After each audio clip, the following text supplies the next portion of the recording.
particulièrement agréable de prendre la parole ce jour dans cette belle salle de l'hôtel Best Outlook pour présider la cérémonie officielle d'ouverture de notre 14e réunion du comité exécutif de l'association des ombudsman et médiateurs africains à Oma. Permettez-moi, Excellences, Mesdames et Messieurs, tout d'abord de souhaiter à toutes et à tous une chaleureuse bienvenue et un agréable séjour au Burundi, le pays du lait et du miel de l'Afrique.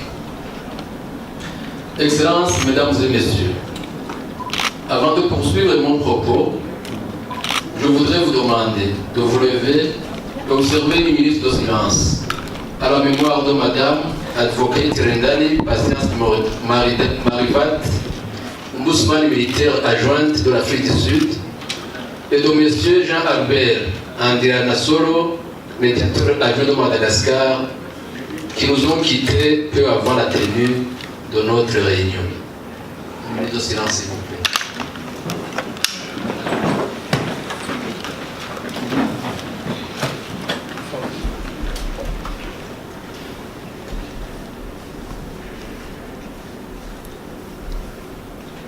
Merci beaucoup. Nous adressons toutes nos condoléances à leurs institutions, à leurs familles de sang, mais aussi à la famille Aoma, dont ils constituaient des références pour certains et des conseillers pour d'autres. Je suis ravi de vous voir tous pour ce grand rendez-vous de la Oma, en ce moment où notre organisation traverse des moments de turbulence financière, institutionnelle et organisationnelle. D'ores et déjà, l'institution de l'Ombudsman de la République du Burundi réaffirme sa détermination et son engagement à donner sa contribution dans la consultation des acquis de notre association et dans la recherche des solutions qui soient de nature à élever notre association au rang des organisations régionales. Excellences, Mesdames et Messieurs, le Burundi se félicite du choix porté sur lui pour abriter les travaux de cette importante réunion.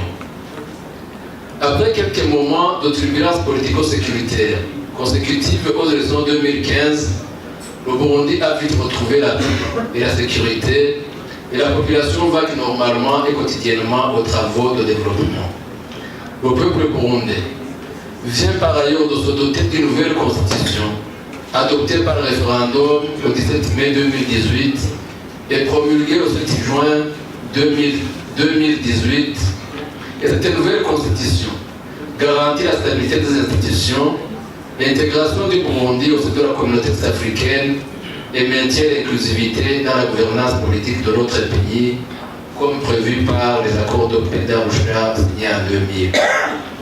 La constitution récemment promulguée réaffirme et renforce l'engagement du peuple burundais au respect mutuel et son attachement au respect des droits fondamentaux de la personne humaine, tels qu'ils résultent des textes internationaux relatifs aux droits de l'homme, ratifiés par le Burundi, ainsi que les principes fondamentaux reconnus par les lois de notre pays. Et en concrétisant cet attachement, des institutions pour veiller et conseiller le gouvernement dans cette matière ont été prévues, dont celle de l'Ombudsman, prévue par le titre 9 aux articles 243, 244 et 245. En cela, notre loi fondamentale est en parfait accord avec l'Association des ombudsman et médiateurs africains, dont la défense et la promotion des droits de l'homme s'inscrit en première ligne de ces objectifs.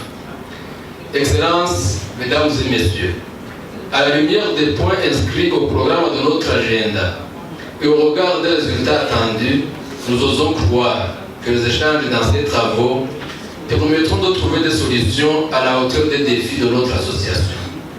C'est sur cette note d'espoir que je vous souhaite encore une fois la bienvenue et formule nos vœux de succès à notre 14e réunion du comité exécutif. Que Dieu vous bénisse. Je vous remercie de votre